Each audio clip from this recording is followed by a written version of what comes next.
Hasta finales de la Edad Media, la Iglesia Católica había tenido la supremacía espiritual en Europa occidental.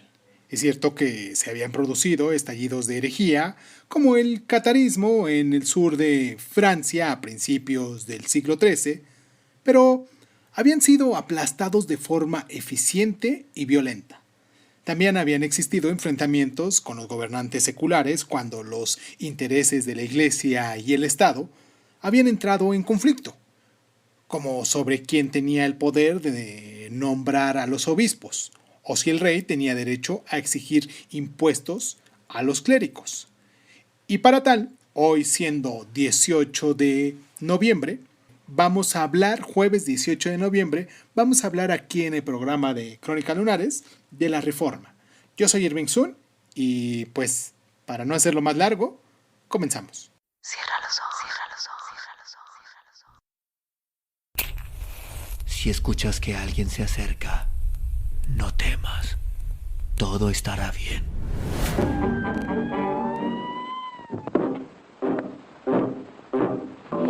I'm going down to St. James'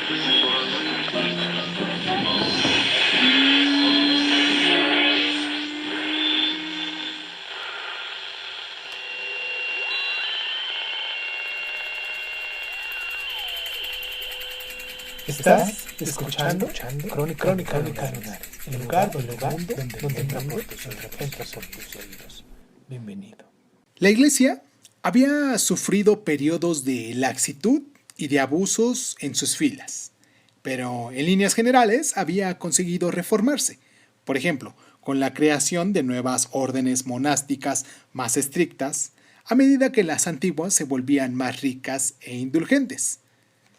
Pero la riqueza y la mundanidad crecientes de la Iglesia condujo en el siglo XIV a un nuevo ambiente de anticleralismo, y la pretensión de la Iglesia de que solo los sacerdotes podían mediar entre Dios y los hombres y mujeres laicos tenían cada vez más opositores.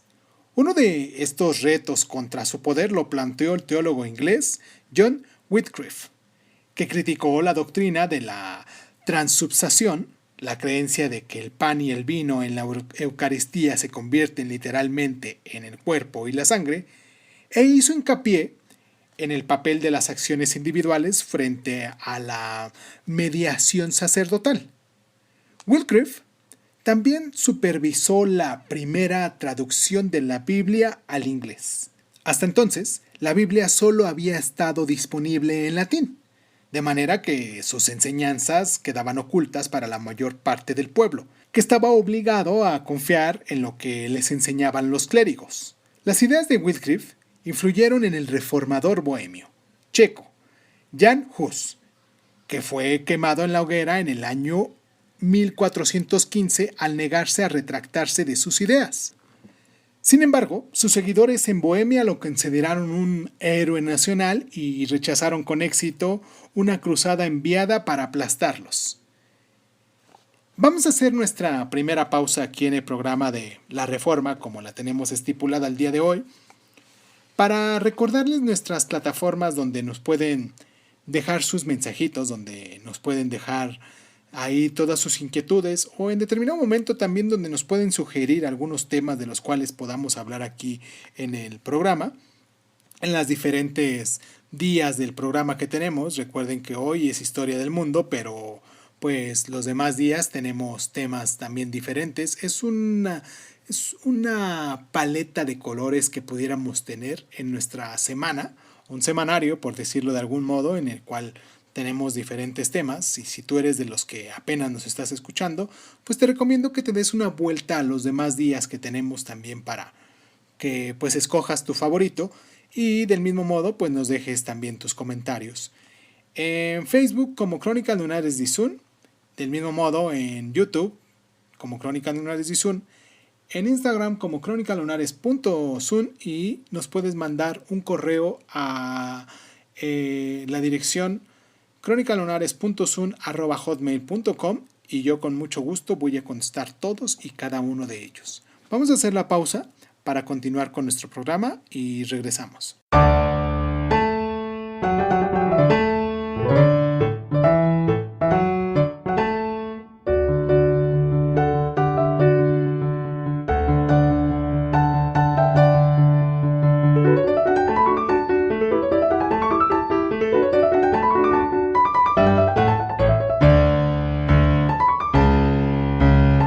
finales del siglo XV, los papas en Roma se comportaban con toda ostentación, crueldad y materialismo de los príncipes del Renacimiento, despilfarrando dinero en grandes proyectos artísticos, teniendo amantes y nombrando a sus hijos ilegítimos para posiciones de poder dentro de la iglesia.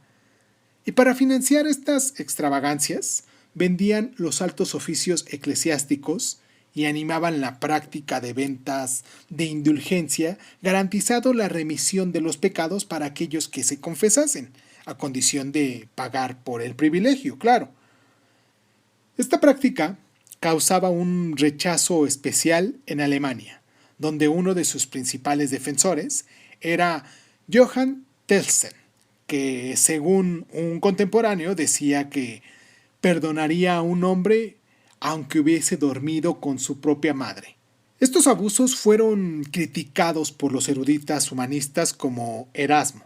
En el año 1516, Erasmo tradujo al latín el Nuevo Testamento a partir del original griego y demostró los errores en la Vulgata, la versión latina oficial de la Iglesia.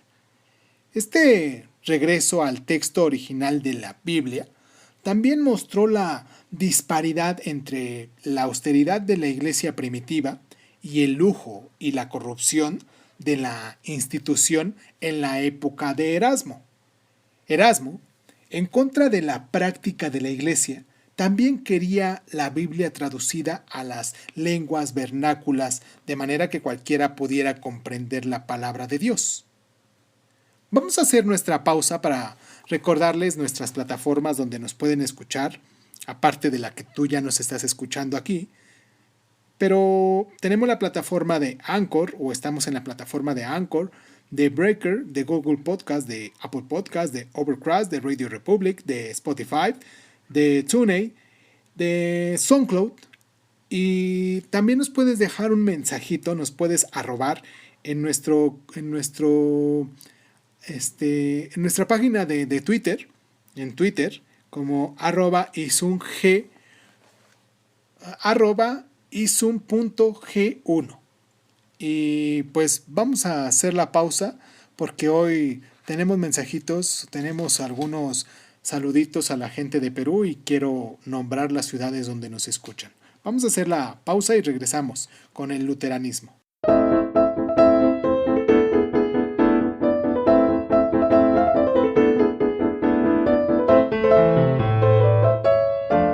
Erasmo quería reformar la iglesia desde adentro, pero otros llegaron a la conclusión que eso le iba a ser imposible.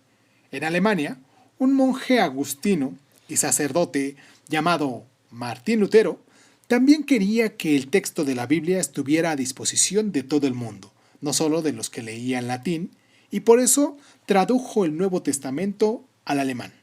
Lutero creía que la verdad religiosa se encontraba solo en las Escrituras y que la salvación solo se podía conseguir mediante la fe. Esto lo llevó a rechazar la venta de indulgencias y enfrentarse a Johann Telsen con sus famosas 95 tesis que clavó a la puerta de la iglesia del castillo de Wittenberg en el año 31, en el día 31 de octubre, del año 1517. Lutero también negaba el papel especial de los sacerdotes, afirmando que todo hombre y mujer era igual ante Dios. Los ataques de Lutero contra el clero y el papa condujeron a su excomunión en el año 1521, seguida por una convocatoria ante la diestra Asamblea Imperial en la ciudad de Worms. Lutero era súbdito de Carlos V, que como sacro emperador romano germánico apoyaba al papado, pero en la dieta Lutero se negó a retractarse y en consecuencia fue proscrito por el emperador. El nuevo medio de imprenta ayudó a difundir con rapidez las ideas de Lutero a la audiencia amplia y encontró mucho apoyo en Alemania, tanto entre los príncipes. Alemania estaba compuesta por numerosos estados pequeños, todos ellos bajo el emperador, como entre el pueblo llano. Este último tomó el rechazo de Lutero al Papa y al emperador como señal para liberarse de la opresión, provocando la Guerra de los Campesinos de 1524 al 25. Pero Lutero quedó sorprendido por esta revuelta contra la autoridad temporal y se dio cuenta de que necesitaba el apoyo de los príncipes contra los intentos de Carlos V de aplastar la reforma que él había iniciado. Por eso, animó a todo el mundo que pudiera que evite a los campesinos como si fueran el mismo diablo, y apoyó la brutal represión de la revuelta.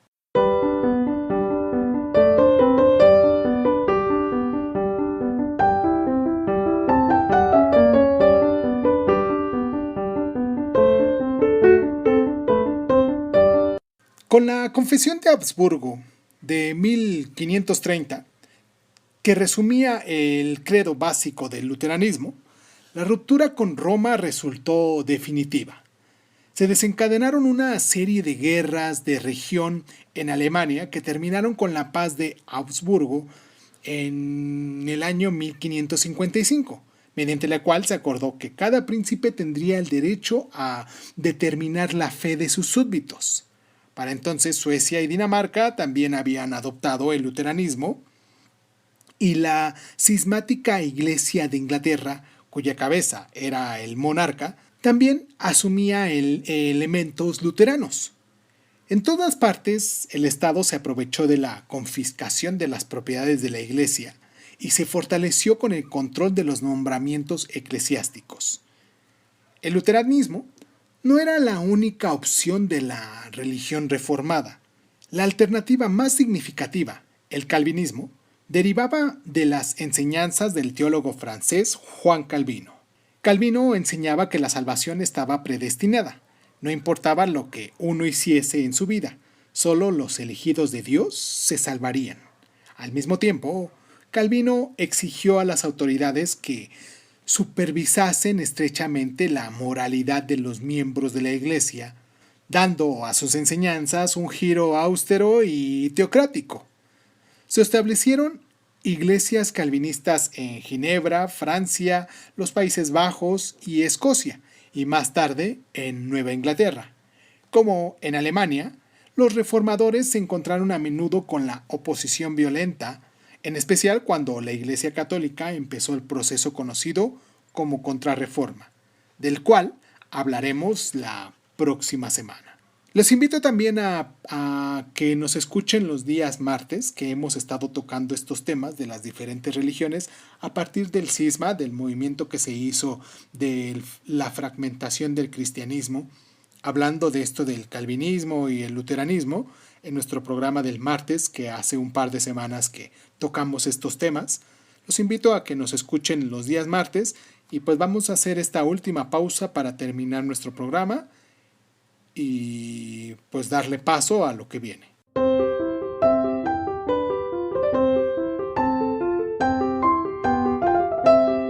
Mi conciencia está cautiva en la palabra de Dios. Aquí estoy. No puedo hacer otra cosa.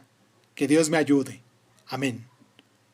Eso lo dijo Martín Lutero y lo dijo como desafiando a la autoridad papal en la Dieta de Worms, el 18 de abril del año 1521.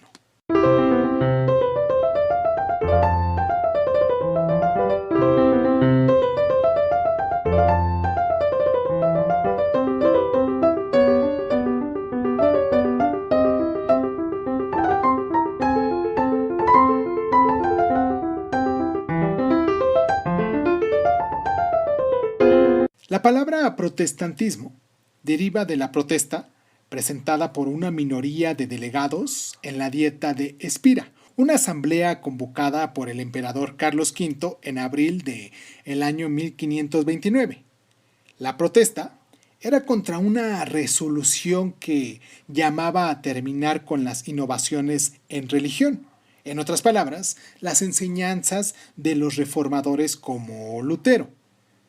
Los protestantes declararon que la conciencia individual era decisiva en este tema.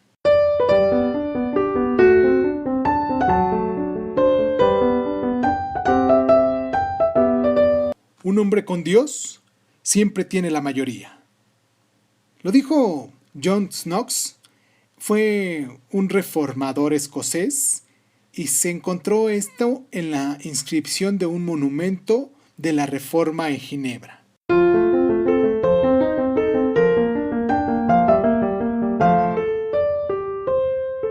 En el año 1377, el Papa condena la crítica de John Wycliffe contra la doctrina católica. En la década de 1380, se completa la traducción de Wycliffe de la Biblia al inglés. En el año 1414, fue la suspensión de Lollardos, seguidores ingleses de Wycliffe.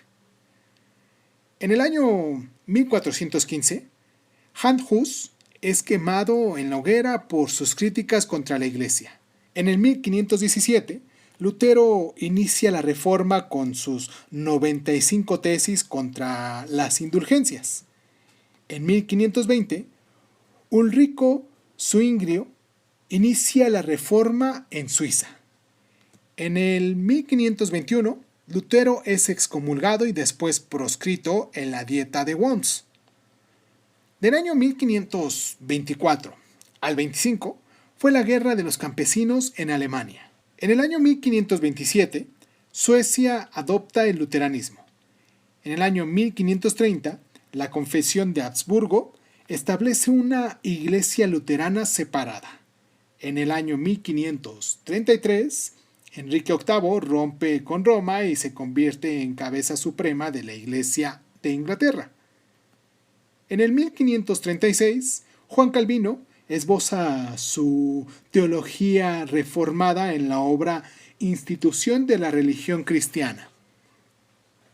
Del 1536 al 1540 fue la disolución de los monasterios en Inglaterra y en el 1541, Calvino establece una teocracia protestante en Ginebra. Ese mismo año fue el inicio de la Contrarreforma en el Concilio de Trento. En el 1546, Dinamarca adopta el luteranismo. En el 47, Eduardo VI accede al trono de Inglaterra e introduce el protestantismo. Del año 1553 al 58, María Tudor restaura el catolicismo en Inglaterra. En 1555, la paz de Habsburgo termina con la guerra de religión en Alemania. En el 1559, Isabel I introduce el protestantismo en Inglaterra. En el año 1560, el Parlamento escocés adopta la Confesión de la Fe Calvinista de John Knox, separando de Roma a la Iglesia en Escocia. Y del año 1562 al 98 fue la guerra de religión en Francia entre los hugonotes, que en este caso son los calvinistas, y los católicos. En 1588 fracasa la Armada Invencible española contra Inglaterra. Y para finalizar nuestro programa, antes de irnos a nuestros saludos que tenemos programados el día de hoy, el edicto de Nantes, en el año 1598, garantiza la tolerancia religiosa de los hugonotes, los protestantes franceses, y termina con la guerra de religión en Francia.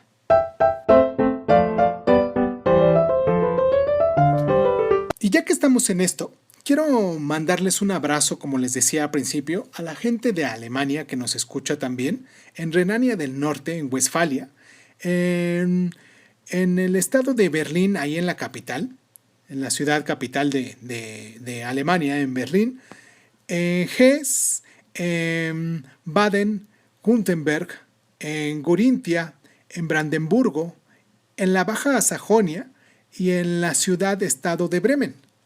En esos son los lugares, en esos 8 lugares que acabo de decir anteriormente, son los lugares donde pues más nos descargan. A mí me gustaría que nos escucharan en los 16 estados federales que hay en Alemania, pero al menos el saber que medio país nos escucha. Es un país pequeño realmente en comparación a nuestro país, en muchos países de aquí de América, pero muy sustancioso y pues que tiene mucho poder y que ha habido muchos movimientos políticos, sociales y en este caso, como lo tuvimos el día de hoy, movimientos religiosos. Les mando un abrazo muy muy fuerte a toda la gente que nos escucha en esos lugares y pues recuerden que la próxima semana hablaremos de la contrarreforma. Hoy nos tocó hablar de la reforma, de la contrarreforma. Hoy siendo 18 de noviembre, la próxima semana 25 de noviembre. Espero que se encuentren muy bien todas las personas que se toman el tiempo para descargarnos. Me siento muy contento porque con el tiempo ha ido creciendo y pienso que habrá mucha gente a la que les está ayudando este tipo de programas para pues aprender un poquito más, para conocer un poquito más de la historia, sobre todo los días de hoy que son historia del mundo y que pues hemos estado haciendo un pasaje de nuestra historia desde pues el inicio de las primeras ciudades, de los inicios de la agricultura que pasamos hasta la fecha que hemos estado hablando de la reforma. Y pues nada, yo soy Irving Sun, esto es Crónica Lunares y les agradezco mucho, mucho, mucho el tiempo que se toman para esto y pues muchísimas gracias por estar.